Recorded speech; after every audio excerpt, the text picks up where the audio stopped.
Bienvenidos. Les habla Estela Higuita Urán. Agradezco a los nuevos suscriptores y a todos los que me han acompañado en este trabajo.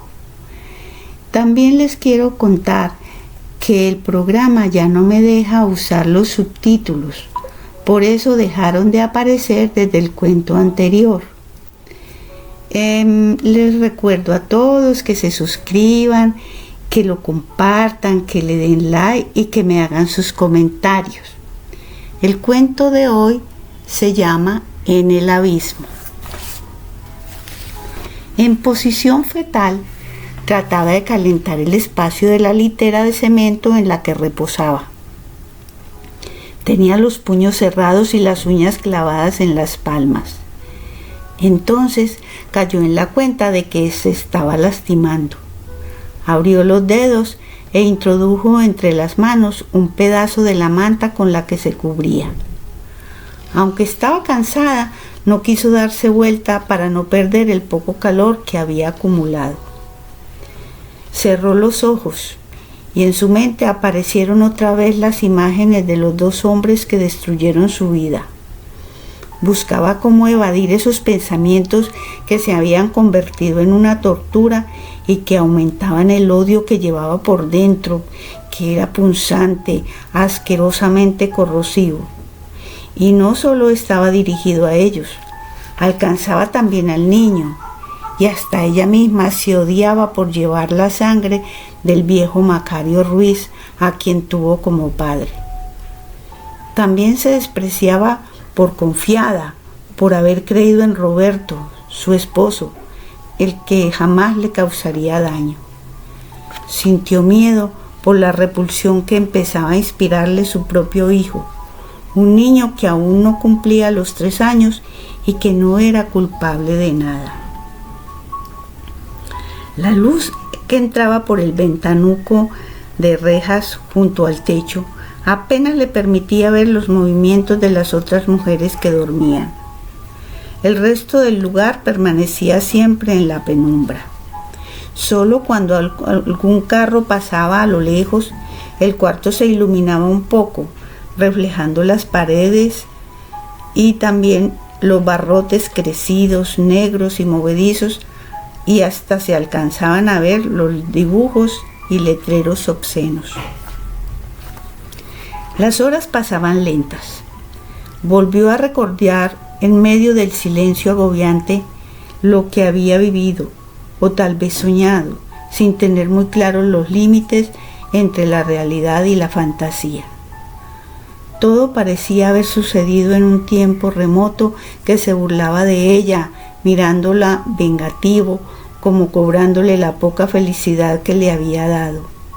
Como cuando amó a ese hombre con todo su corazón, cuando celebró el nacimiento de su hijo, los escasos años que vivieron en los que ella llamaba su hogar, hogar que protegía sin dar crédito a los comentarios de quienes querían alertarla sobre el trabajo y las compañías de Roberto.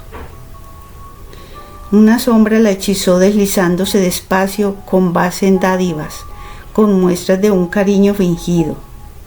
Esas personas extrañas entraron en su vida hasta lograr que confiara plenamente, y la felicidad y el bienestar que sentía en esa época le taparon los ojos. Aunque el tiempo ha pasado, cuando vuelve a recordar, se agita, tiembla, se estremece. Sobre el camastro, cada noche de esos 5 años, 8 meses y 10 días que estuvo en el lugar, se desvelaba hasta fatigarse, intentando encontrar las razones que llevaron a Roberto a confabularse con sus amigos, hundirla, destruir su hogar y de paso desgraciar la vida de su propio hijo, a quien decía amar. Parecía como si ella arrastrara un hado maligno que la forzaba a estrellarse contra todo lo que la rodeaba. En sus 24 años de existencia no encontraba nada que fuera verdaderamente valioso.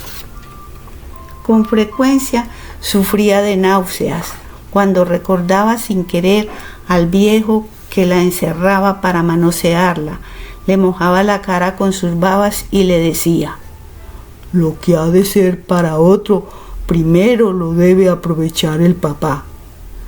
Sus gritos alertaban a la madre, que dando golpes a la puerta lograba abrirla y llevarse consigo a la niña, aunque después la ira del viejo recayera sobre ella. Por eso, para defenderla, planeó todo, sabiendo que debía soportar mal golpes. Una tarde, cuando el viejo dormía la siesta, la tomó del brazo, le dio un beso y, apretándole las manos, puso en ellas un poco de dinero y la dirección del lugar donde iba a trabajar como empleada doméstica, lejos del alcance del padre. Le entregó la maleta con sus pertenencias y la empujó suavemente. Se quedó parada en la puerta destartalada, pálida, temblorosa, con los ojos húmedos, y ahí permaneció hasta que Ofelia se despidió con un movimiento de la mano y dobló en la esquina. Cada noche se precipitaban en su cabeza esos acontecimientos que no la dejaban descansar. Haría lo que fuera por olvidar, pero estaba atada a ellos como los árboles a la tierra. Casi sentía el dolor en sus brazos delgados cuando trapeaba los 2 pisos del hotel. El cuidado que ponía en su trabajo le hizo ganar el favor de los dueños. Por eso, un año más tarde, sintió que algo mejoraba. Le dieron otras responsabilidades y le permitieron realizar estudios de peluquería y belleza. En las noches silenciosas, solo interrumpidas por los pasos de la vigilante, recordaba el rostro amable y envejecido de su madre, aquella vez que volvió a la casa cuando Macario se fue definitivamente y ella ya era capaz de defenderse. Acababa de cumplir 19 años. El barrio seguía siendo pobre. Sus hermanos se habían marchado. Había olvidado cómo caían las flores amarillas del Guayacán formando un tapete y quiso otra vez recogerlas para hacerse una corona. Escuchó los gritos de los niños que jugaban en las calles. Aspiró el olor de las cocinas como en otras épocas. Volver al barrio le daba cierto bienestar y le hacía comprobar cuánto tiempo había pasado.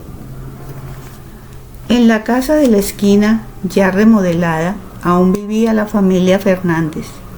Eran los únicos que en la cuadra tenían un carro, y todos los chicos querían limpiarlo para ganarse una propina.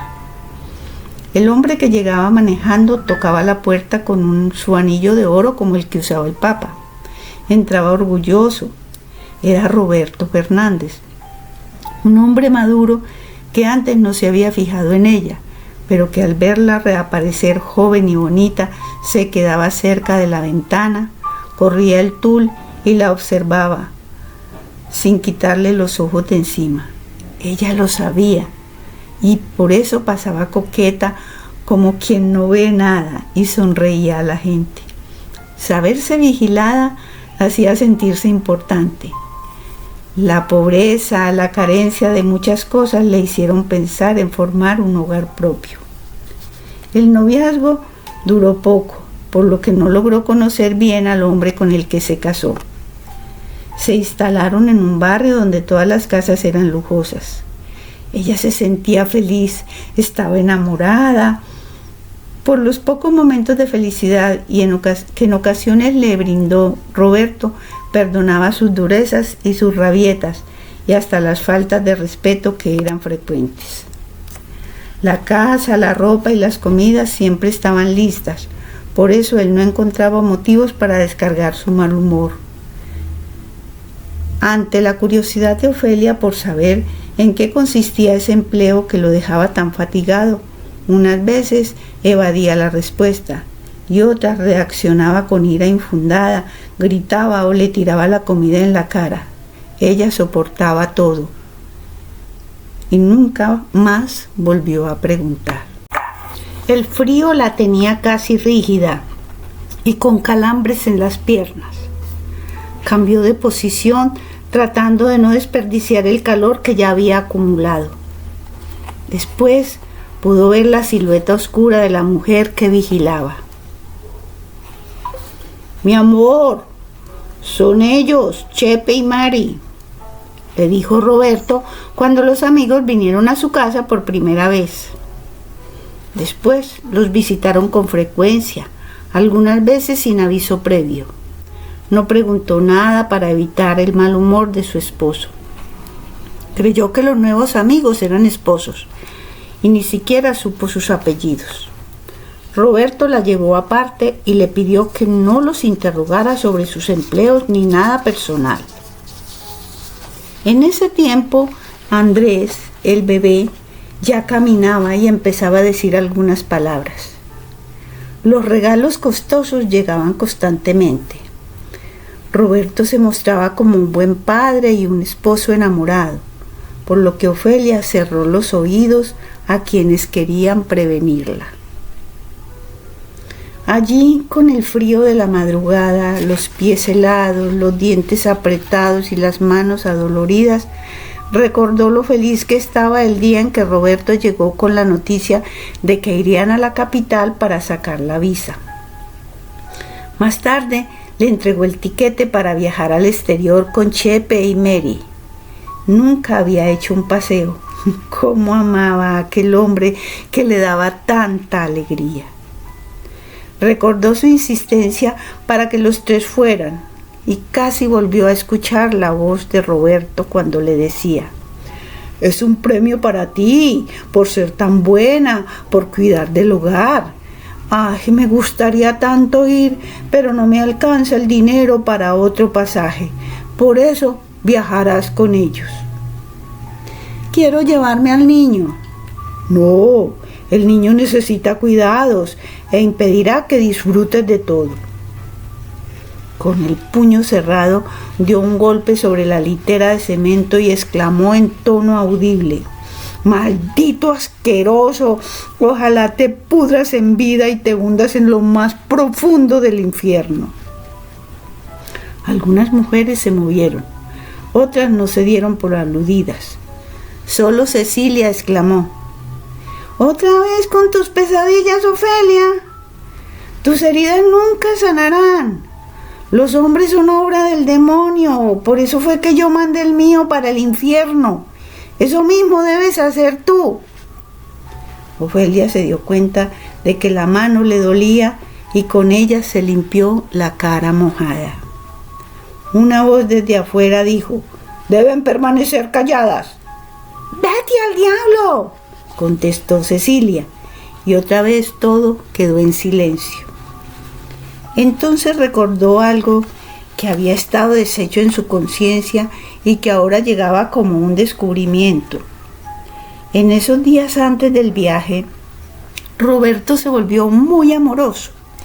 Todas las tardes le traía un presente, pero cuando creía que ella estaba en otro sitio, se golpeaba la frente, se rascaba la cabeza, escupía y se quedaba meditando, casi ausente. Ella, más enamorada que nunca, se le acercaba por detrás, lo abrazaba y le decía con voz suavecita: «¿Qué te pasa? Si te preocupa el viaje, me quedo. No me hace mucha ilusión irme sin ustedes».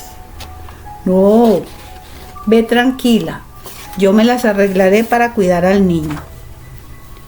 Al día siguiente llegó con una maleta grande, roja y brillante. Cuando Ofelia, deslumbrada, quiso tocarla, él le quitó las manos con brusquedad, casi enojado. Luego reaccionó y se excusó. Ella quedó convencida con sus argumentos. La amaba tanto que no permitiría que cargara ningún peso. Fue él quien empacó todas sus pertenencias. Luego guardó la maleta bajo llave y no pudo introducir ninguna prenda sin que él estuviera presente. Temprano en la mañana la despertó y estuvo atento a todos sus movimientos. Revisó varias veces que llevara el pasaporte, la visa y el tiquete. Y sin que ella lo supiera, retiró casi todo el dinero. La brisa fresca la hizo apretujarse contra él para calentarse. Roberto la abrazó y la recostó contra su hombro hasta que llegaron al aeropuerto.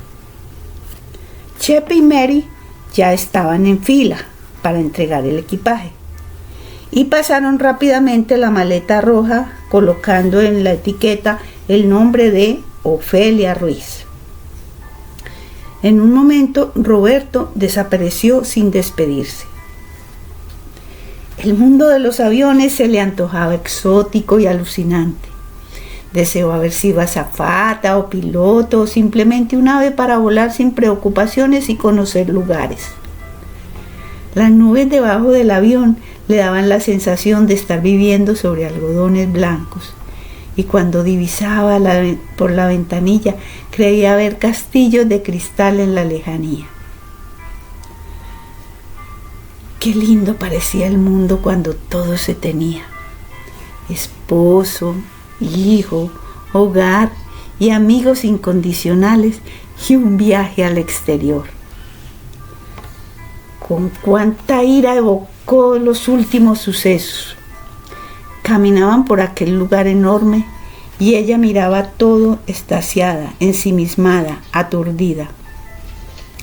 Cuando Chepe y Mary se adelantaron, corrió para alcanzarlos. Ellos le pidieron que arrastrara la maleta e hiciera la fila. Era la primera vez que la cogía y la sintió muy pesada.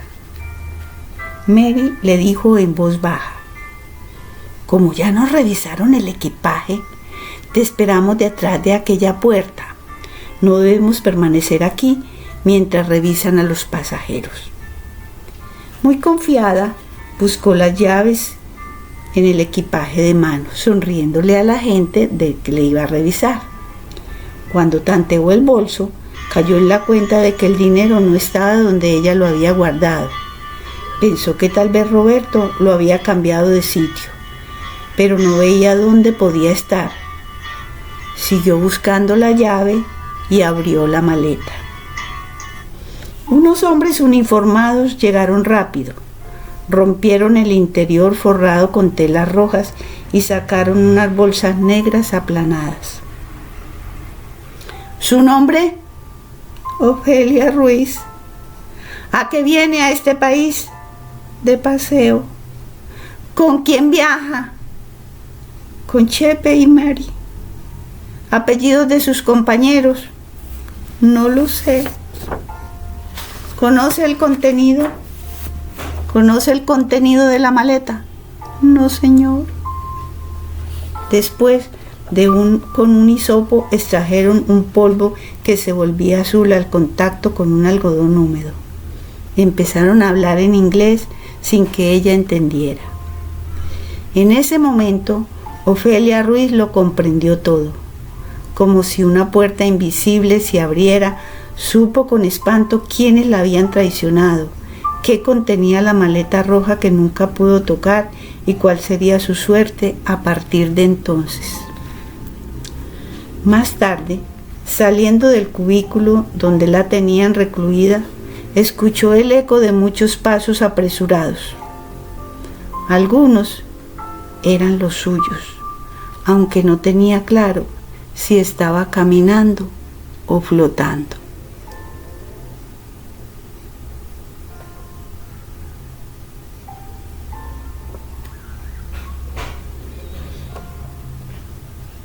Gracias, amigos, por estar ahí escuchando mis relatos y cuentos.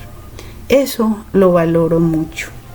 No olviden suscribirse, compartir, hacer sus comentarios y darle like. Muchas gracias.